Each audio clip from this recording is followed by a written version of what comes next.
성경 마인드 아동교육 감동과 재미가 넘치는 강연 DBS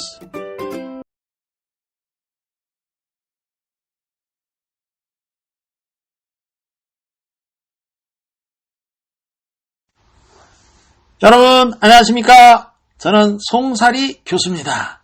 너무너무 반가워요. 어우 다 미남 너무 잘생기셨는데요. 미녀 너무 잘생기셨어요. 오늘 강연 제가 너무 행복한 시간이 될 것 같습니다. 먼저 성경 말씀부터 읽어야 되겠죠. 제가 성경 말씀 읽겠습니다. 구약 성경 어디 보자. 구약 성경이 아니죠. 네, 빨리 찾아보세요. 예, 열왕기야가 구약 성경이죠. 예, 구약 성경 7장 3절을 펴 주시면은 되겠습니다. 예. 성경 펴 주시고요. 열왕기야 7장 한번 읽어 보겠습니다. 성문 너기에 문둥이 4사람이 있더니 서로 말하되 우리가 어찌하여 여기 앉아서 죽기를 기다리랴. 우리가 성에 들어가자고 할지라도 성중은 줄이니 우리가 거기서 죽을 것이요 여기 앉아 있어도 죽을지라. 그런즉 우리가 가서 아람 군대에게 항복하자. 저희가 우리를 살려두면 살려니와 우리를 죽이면 죽을 따름이라 하고 아람 진으로 가려하여 황혼에 일어나서 아람 진가에 이르러 본즉 그곳에 한 사람도 없으니. 예, 친애하는 시민 여러분 그리고 사랑하는 여러분 안녕하십니까? 다시 한번 인사드리겠습니다. 여기 오니까 여긴 서울 스타일 이런 게 막 자꾸 떠오르네요. 여기 오니까요 제가 이 도시 너무 좋아요. 너무 좋고 막 제가 이 가슴이 막 흥분되고 음해야 이게 뭡니까? 오늘은 즐거운 날 복받는 날 아니겠습니까? 그러니까 팡팡 터트려야 되겠죠? 아주 좋아요. 예, 알겠습니다. 여러분, 저는 이 시간을 통해서 어떻게 하면 여러분의 죄가 눈처럼 희게 씻어질 수 있는지, 여러분이 말로만 들어보던 기쁜 날 주 나의 죄 다 씻은 날 너의 죄 흉악하나 눈과 같이 이겠네 하는 사실을 어떻게 여러분 속에 이루어지게 할 수 있는지 이 중대한 문제에 대해 여러분에게 말씀을 드리려고 합니다.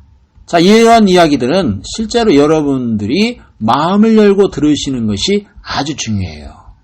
예천 공군부대에 제가 한번 간 적이 있는데요. 거기서 조종사 부인 한 분을 제가 만났는데요. 그런데 마음문을 어떻게 여는 겁니까? 하고 저에게 질문을 했습니다. 저는 그 질문을 받고부터 마음문 여십시오 하는 소리를 제가 하기가 어려워졌어요. 여러분, 마음을 여는 거 아세요? 예, 마음문을 어떻게 여는지 잘 모르기 때문에 예수님 믿으면 무조건 천국 간다, 제사함 받는다는 사실을 알아도 그 부분에 대하여 대부분의 사람들이 막연하게 여기고 있다는 것입니다. 죄를 씻어달라고 기도만 하면 되는 줄 아는데 씻어질 듯 하면서도 마음은 여전히 무거운 죄에 사로잡혀 있는 것을 볼 때 난감하죠? 자, 이런 부분에 여러분과 같이 대화를 해볼까요? 대답을 큰 소리로 해주시기를 바랍니다. 자, 우리 같이 대화를 해볼까요? 예, 감사합니다. 제 이야기를 잘 듣고 있는지 여러분의 얼굴을 보면 좀 알 수 있을 것 같아요. 예, 아주 말씀 잘 듣고 있는 것 같은데요.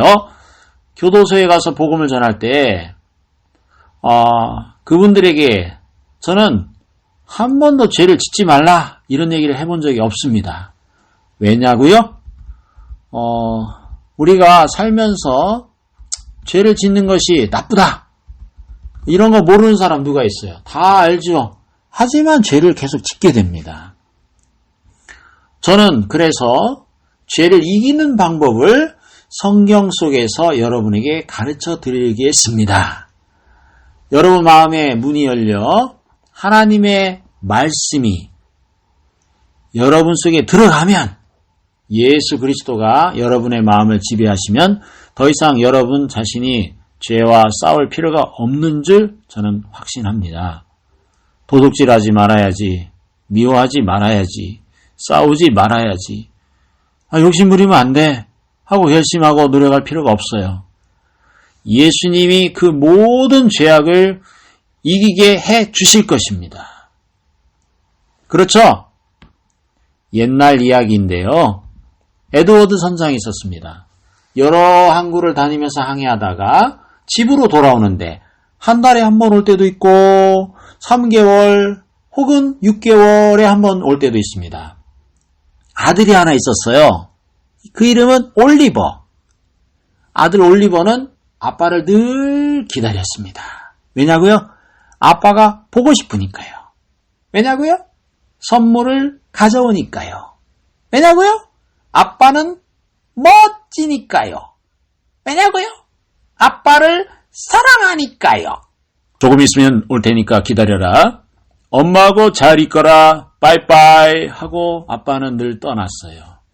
한 번은 항해하고 집에 돌아와서 아들과 지내다가 다시 배를 타려고 나가시는 아버지를 아들 올리버는 붙잡았습니다. 아빠 가지 마세요. 아들 잘 있어. 아빠 잘 다녀올게. 다음에 오면 아빠가 우리 아들 꼭 데리고 가마. 진짜요? 와! 아버지는 아들에게 다음에 꼭 데리고 가겠다고 약속을 했습니다. 몇 달이 지나 아버지가 항해를 마치고 다시 돌아왔습니다.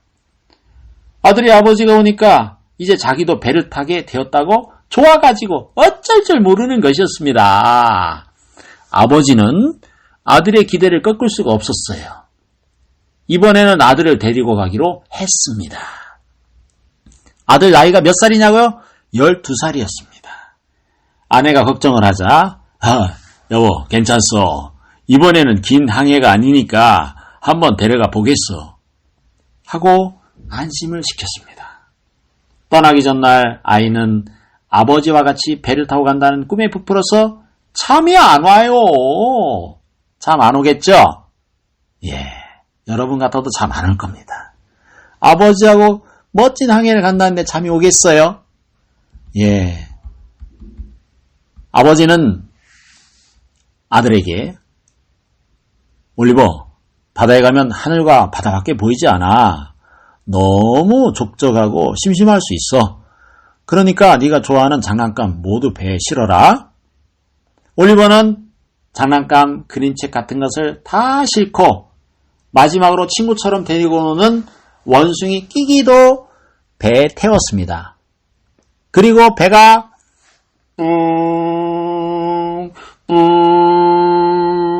떠나 항해가 시작되었습니다.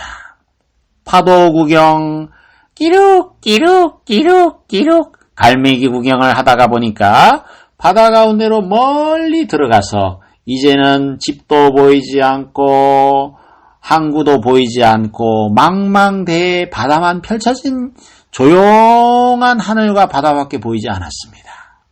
아버지와 선원들은 바쁘게 일을 하시느라 아버지는 올리버와 놀아줄 시간이 없었어요. 올리버는 선실에서 원숭이 끼끼와 놀았죠. 그런데 하루는 이 원숭이 끼끼가 올리버 모자를 빼앗아서 도망을 갔어요. 올리버는 모자를 찾으려고 끼끼를 막 따라갔습니다. 너 거기서 내 모자 줘! 가판으로 이리저리 돌고 돌다가 끼끼가 나중에는 돛대 위로 올라가는 거예요. 너 이제는 잡혔다? 거기서! 하고 올리버가 막 따라갔습니다.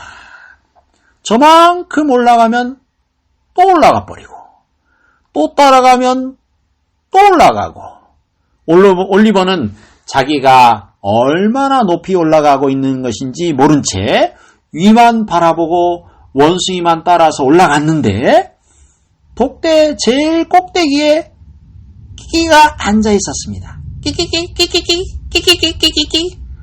이젠 더 갈 곳이 없지. 너 이제 나한테 잡히면 너 혼날 거야. 하면서 따라 올라가는데 원숭이 끼끼가 거기서 훌쩍 뛰어내려 버리는 것이었습니다. 원숭이가 뛰어내린 후에야 어린 올리버는 자기도 모르게 올라간 독대 꼭대기에서 아래를 쳐다봤어요. 가물가물거리고 있는 사람들도 개미만하게 보였어요. 너무 높이 올라온 거예요. 너무 위험한 데 올라온 거예요. 그걸 보자마자 손에 힘이 쭉 빠지면서 막 당황이 되고 어지러웠습니다. 아이고 죽었다. 도저히 겁이 나서 내려갈 수가 없었어요. 다리에 힘은 점점 빠지고 그때 밑에서 일하던 선원 하나가 그 올리버를 발견했어요. 뭐야? 사장님 말이 들리다. 큰일 났다. 자, 돛대 꼭대기에는 올리버를 누가 가서 업고 올 수 있습니까? 어떻게 할 수가 없어서 선원들은 가판 위에서 야야야 어떻게 하지? 방법 없어. 너무 높아. 저기까지 올라가기도 힘들어. 불가능해. 어떻게 저기로 올라갔대? 큰일 났다 이거. 저기서 떨어지면 죽게 된다고. 방법이 없잖아. 올리버는 죽을 힘을 다해 매달려 있었어요. 하지만 힘이 점점 빠져갑니다. 돛대를 놓으면 죽기 때문에 꽉 끌어안고 겨우 달려 있습니다. 선장님!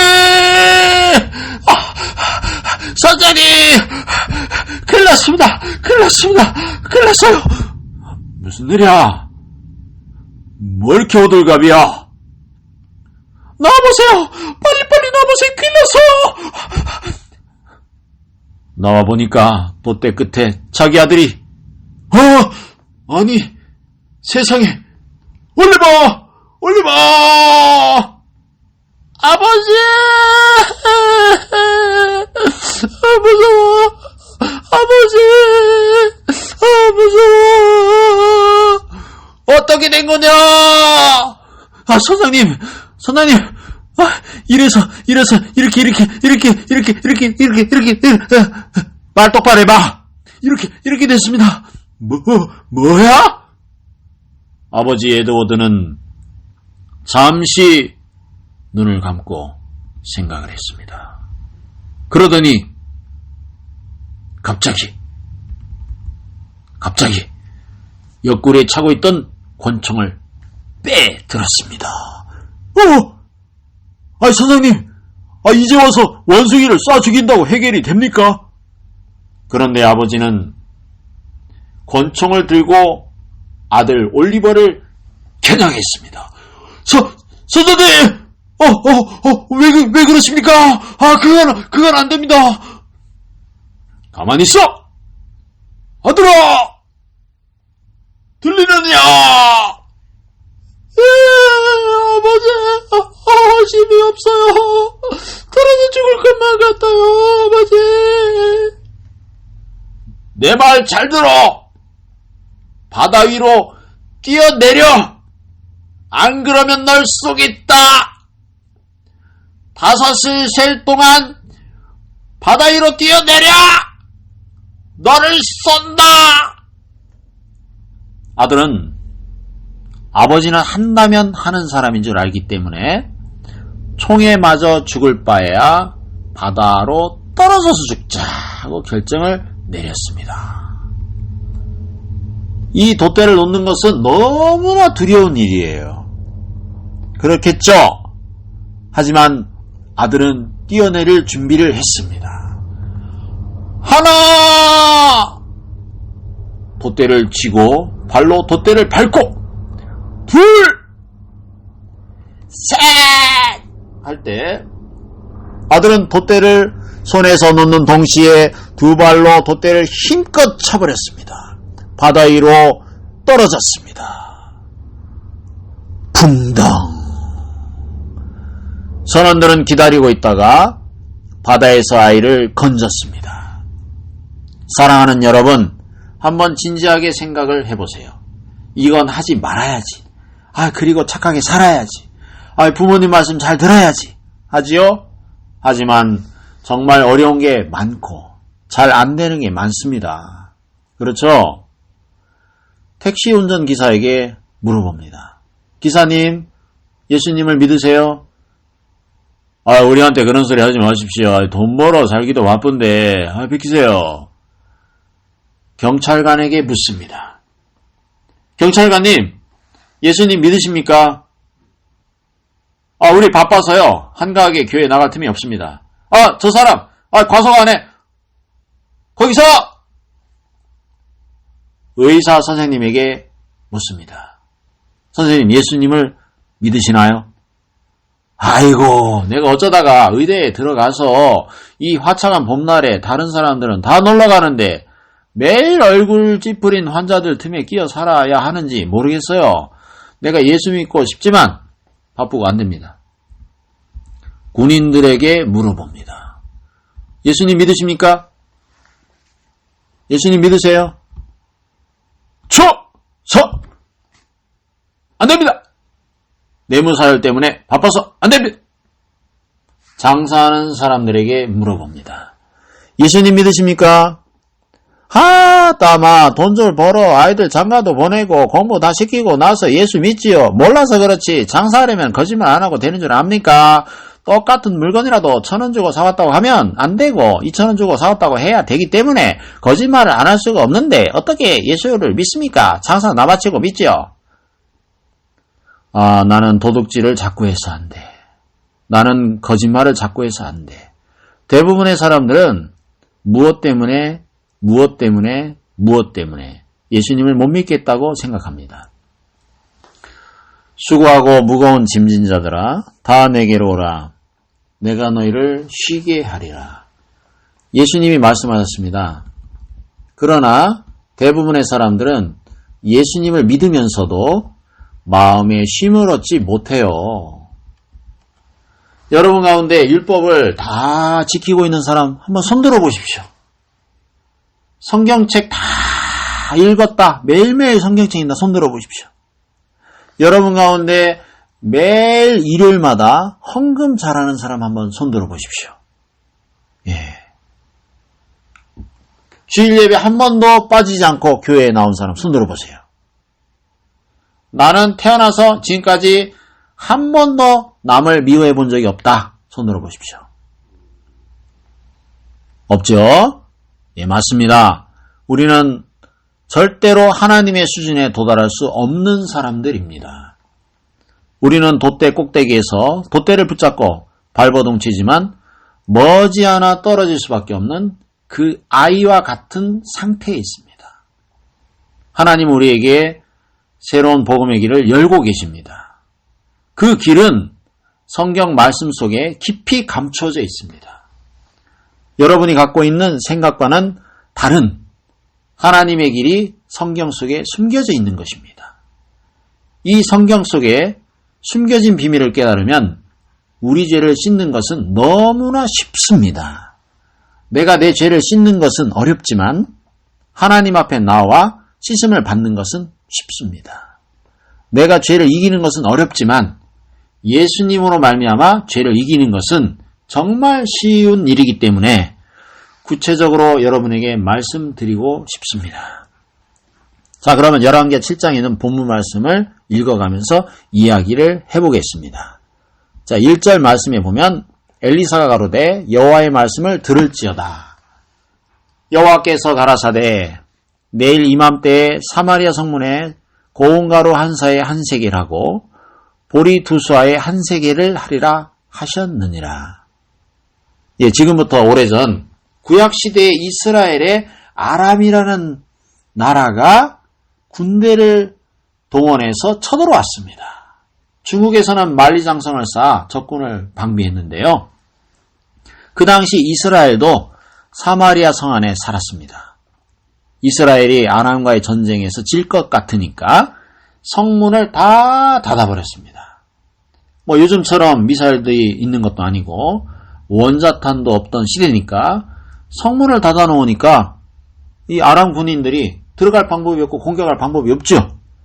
그래서 아람 군인들이 성을 포위하고 이스라엘이 지쳐서 항복할 때까지 계속 기다리는 겁니다. 성을 쌓을 때 도시만 성을 쌓았지 뭐 논, 밭 이렇게 농사지을 땅까지 성을 다 쌓아가지고 있었으면 성 안에서 농사를 지을 텐데 성 안에는 그냥 집밖에 없어요. 성 밖으로 나가야 되는데 이 아람 군인들이 지키고 있으니까 농사를 못 짓는 겁니다. 1년이 지나자 성 안에 기근이 들었습니다. 2년이 지나고 3년째 접어들 때 이스라엘은 심각한 기근 상태에 빠졌습니다. 어느 정도로 기근이 심했냐고요? 젊은 부인들이요, 배고픔을 견디다 못해 바퀴벌레를 주워 먹었어요. 바퀴벌레 드셔보셨어요? 먹을 게 없어서 비둘기 똥을 서로 먹으려고 싸우기도 했답니다. 심지어 아기가 닭으로도 보였다고 하는군요. 얼마나 배고팠으면 자기 아기가 닭으로 보였을까요? 그 이후에 어떤 사연이 있는지는 여러분이 상상에 맡기겠습니다. 그런데 어느 날 하나님의 종 선지자 엘리사가 말하기를 하나님의 말씀에 내일 이맘때 사마리아 성문에서 고운가루 한 세에 한 세계라고 보리 두 사에 한 세계를 하리라. 그러니까 내일이면 성 안에 양식값이 무지무지하게 싸진다, 바겐세일 해준다 이런 의미를 가지고 있는 것입니다. 왕의 장관은 허허 여호와께서 하늘에 창을 내신들 어찌 이런 일이 있으리요? 하면서 믿지를 못했습니다. 하나님의 사람이 말하기를 네가 네 눈으로 보리라. 그러나 그것을 먹지는 못하리라 했습니다. 그때 문둥이들이 성 안에 살지 못하고 쫓겨나와 성문 밖에서 살고 있었어요. 옛날에는 가족들이 아침마다 밥도 갖다 주고 고기도 갖다 주고 옷도 갖다 주더니 이제 성안이 너무 굶주려서 가족들도 못 먹는 판이라 문둥이들도 거의 굶주려 죽게 되었습니다.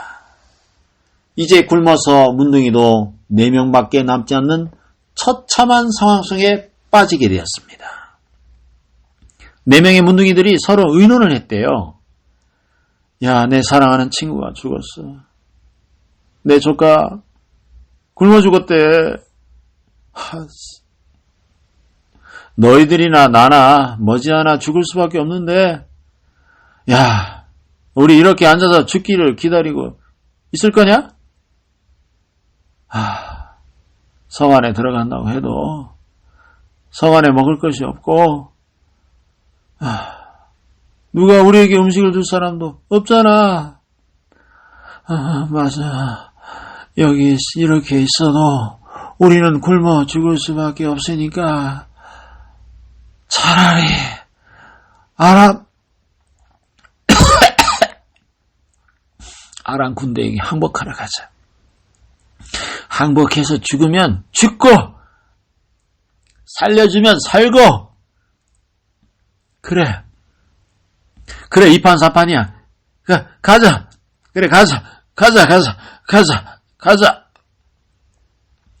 문둥이 4명이 아람 진가를 향하여 걸어가기 시작했습니다. 다리가 끊어지고 손가락이 빠진 몸으로 허기에 지쳐 넘어지고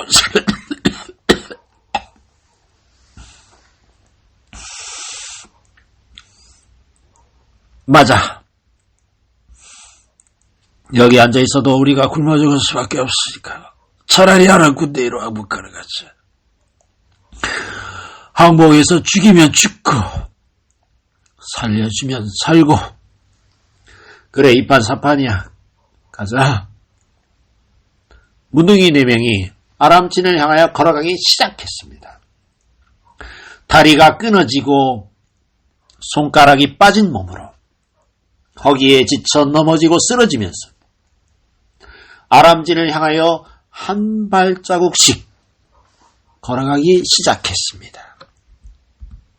하나님께서의 초라한 행진으로 굉장한 음악 효과를 내신 것 같습니다.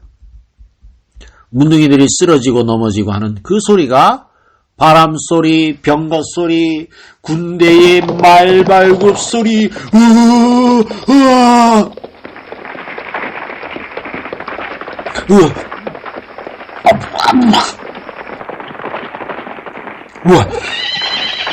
굉장한 군대들이 달려오는 소리로 아람 군인들에게 들렸답니다. 아람 군인들은 이스라엘 민족이 다른 나라 군인들을 사서 지원을 받아가지고 공격해 오는 줄 알고 얼마나 급했는지 말이나 낙이 탈 시간도 없이 그냥 막 도망해 버렸답니다. 문둥이들이 아람 진가에 가보니까 텅 비어 있었습니다. 먹을 거, 입을 거, 갖가지 보물이 사방에 흩어져 있었습니다.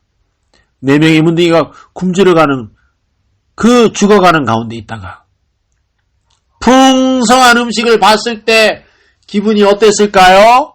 와, 이거 웬 떡이냐 이거? 먹을 거. 아우 이것도 맛있네. 아우 소시지도. 아우 부대찌개 막. 천천히 먹어. 아 신난다. 하나님 감사합니다. 하나님 감사합니다.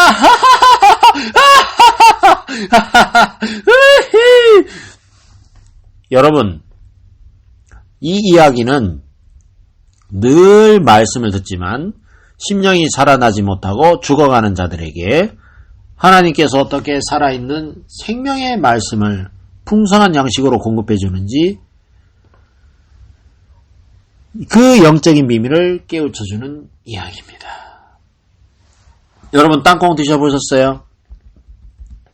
땅콩은 참 맛이 있어요. 그런데 땅콩은 껍질을 까야 합니다. 까서 그 알맹이를 먹으면 맛이 있습니다. 여러분 땅콩만 그런 것이 아니라 은행도 그렇고 호도도 그렇습니다. 여러분 호도를 따서 먹어본 적 있으세요? 호도를 따면 처음에는 막 구린내가 나요. 그걸 망치로 딱 하고 깨서 알맹이를 먹으면 굉장히 고소합니다. 그것뿐 아닙니다. 가을이 되어 밤송이가 떨어지면 머리가 찔리고 손도 찔리고 왜 농부들이 밤을 땁니까? 그 안에 있는 밤에 맛있는 알갱이를 맛보았기 때문입니다. 밤 속 알맹이는 맛이 있지만 껍질은 가시로 완전히 덮여 있어. 뭣도 모르고 껍질째 덜렁 씹으면 어떻게 됩니까? 그날은 그 입으로 아무것도 먹지 못합니다. 여러분 밤이 맛있지만 속에 알맹이가 맛있지 껍질은 맛이 없습니다. 바로 하나님의 말씀이 그렇습니다. 하나님의 말씀도 속에 알맹이가 있고 그 알맹이를 싸고 있는 껍질이 있습니다. 말씀의 알맹이 맛을 못 보고 껍질만 계속해서 깨물어 먹으면 말씀이 맛이 좋다고 하는데 도대체 잠만 오네 이런 일이 생깁니다. 얼마 전에 편지를 받았어요. 사랑하는 교수님, 지난번 여러 가지로 배려해 주셔서 감사합니다. 가족들도 평안하십니까? 저희들도 잘 있습니다. 저희가 사는 이곳에 바람이 제법 불고 코스모스가 만발하고 푸른 하늘이 아름답습니다.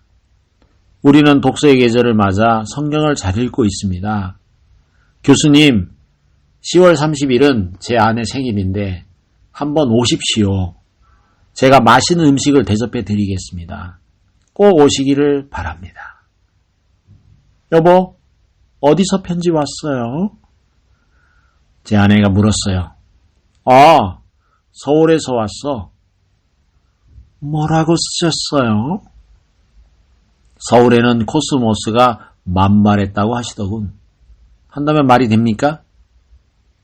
아니 뭐라고 하셨냐고요. 서울에는 가을바람이 제법 분다고 편지가 왔어요.